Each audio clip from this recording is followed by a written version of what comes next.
¿Qué es la acromegalia? La acromegalia es una enfermedad rara endocrina que se produce por un exceso de producción persistente de la hormona del crecimiento. Esta hormona es producida por la hipófisis, una glándula localizada en la silla turca del hueso esfenoides, situado en la base del cráneo. El nombre de acromegalia procede precisamente del síntoma más característico de la enfermedad, el crecimiento que se produce en las partes sacras o distales, extremidades, es decir, en manos y pies. No hay datos claros sobre el número de personas que padecen la enfermedad, pero se cree que lo más probable es que no se diagnostique en todos los casos y, de hecho, el tiempo hasta que se diagnostica oscila, según las fuentes, entre 5 y 12 años. La acromegalia no distingue por sexos, lo que implica que es igual de frecuente en hombres y en mujeres. Causas de la acromegalia. El 95% de los casos de acromegalia se deben a un tumor en la hipófisis. El 5% restante pueden estar producidos por otros tumores, como por ejemplo, tumores pulmonares, denominados tumores carcinoides bronquiales. Pero es minoritario. La enfermedad puede presentarse en dos momentos muy diferentes de la vida.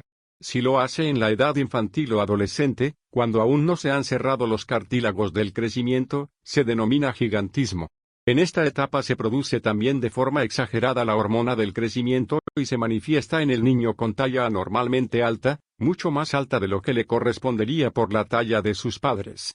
Aparte de eso, el niño o adolescente presentará los rasgos de acromegalia que aparecen en el paciente adulto. Por el contrario, si se presenta en el adulto se denomina acromegalia, y ya no aparece ese aumento en la altura pero sí los cambios físicos en la apariencia externa que se producen de forma gradual, además de enfermedades asociadas. La articulación se agranda en el acromegálico adulto. Síntomas de la acromegalia. Este exceso de producción de la hormona produce, tanto síntomas externos como internos. Entre los síntomas externos ambas expertas destacan: agrandamiento de los pies hasta 2 y 3 tallas. Crecimiento de las manos. Cambio en los rasgos faciales, por un aumento de la mandíbula, prognatismo, la lengua, los labios, la nariz y separación de los dientes. Engrosamiento de la piel. Voz más grave y más profunda. Aumento de la sudoración, hiperhidrosis. Síndrome del túnel carpiano. Afectación ósea y articular. Cambios en los arcos supraciliares, cejas, que se hacen más prominentes. Asimismo, este aumento de la producción de hormona del crecimiento puede relacionarse con la aparición de cefalea persistente, por la compresión que produce el tumor de la hipófisis en la cabeza. Vómitos por el aumento de la presión intracraneal, déficit visual si el tumor hipofisario comprime la vía óptica. Más riesgo de desarrollar diabetes. Más riesgo de padecer hipertensión arterial. Se eleva el riesgo de cáncer de colon por una mayor predisposición a desarrollar pólipos en el colon. Hay más riesgo de sufrir apnea del sueño, porque crece la laringe y la lengua, y se puede producir una obstrucción de la vía aérea. Bocio. Irregularidades menstruales. Alteraciones cardíacas. La hipófisis es la encargada de regular otras muchas glándulas del organismo, como la tiroides, la secreción láctea, las glándulas suprarrenales, la función ovárica y los testículos. Si tenemos un tumor que está comprimiendo la hipófisis se produce una alteración de todas esas glándulas periféricas, y el paciente puede consultar por cosas que aparentemente no tienen nada que ver, como la disminución de la función sexual o en la mujer alteraciones menstruales. De hecho es frecuente que cuando la persona con acromegalia no diagnosticada acuda a la consulta del oftalmólogo, por problemas en la vista, o a la del reumatólogo, por dolor en las articulaciones, o al ginecólogo o a otras muchas especialidades, que se observe la presencia de esos rasgos físicos tan característicos y se les derive al endocrinólogo, que será el especialista encargado del tratamiento de la acromegalia. De ahí la necesidad de aumentar la sensibilidad social y médica de los síntomas de los afectados para diagnosticar cuanto antes. Prevención de la acromegalia. La mejor prevención es el diagnóstico precoz de la enfermedad, lo que permitirá evitar los cambios físicos y las enfermedades asociadas. El diagnóstico precoz es nuestro caballo de batalla porque la acromegalia está infradiagnosticada. Es muy importante aumentar la sensibilidad de los profesionales para detectar antes los casos, para que haya más pacientes curados o controlados. Aunque bien es cierto que en los últimos 20 años se ha avanzado en técnicas de laboratorio, de imagen y de tratamiento, se sigue diagnosticando igual de tarde. Tipos de acromegalia. No hay diferentes tipos de acromegalia. Diagnóstico de la acromegalia. El diagnóstico inicial de la acromegalia se realiza con un análisis de sangre en el que se determina los niveles del factor de crecimiento insulino mimético, más conocido como IGF-1. Se determina esta sustancia porque es más estable que la hormona del crecimiento. Puesto que el 95% de los casos de acromegalia se generan debido a la presencia de un tumor hipofisario, posteriormente a la prueba en sangre se realiza una resonancia magnética para determinar si existe un tumor en la hipófisis y cuál es su tamaño. Si se trata de un macroadenoma, de más de 1 centímetro, es conveniente realizar pruebas visuales para determinar si hay afectación visual. Eso va a influir en la velocidad en la que procede a realizar el tratamiento quirúrgico y también ofrece una valoración pronóstica. Es más importante operar precozmente para que en la medida de lo posible pueda recuperar su función visual completamente.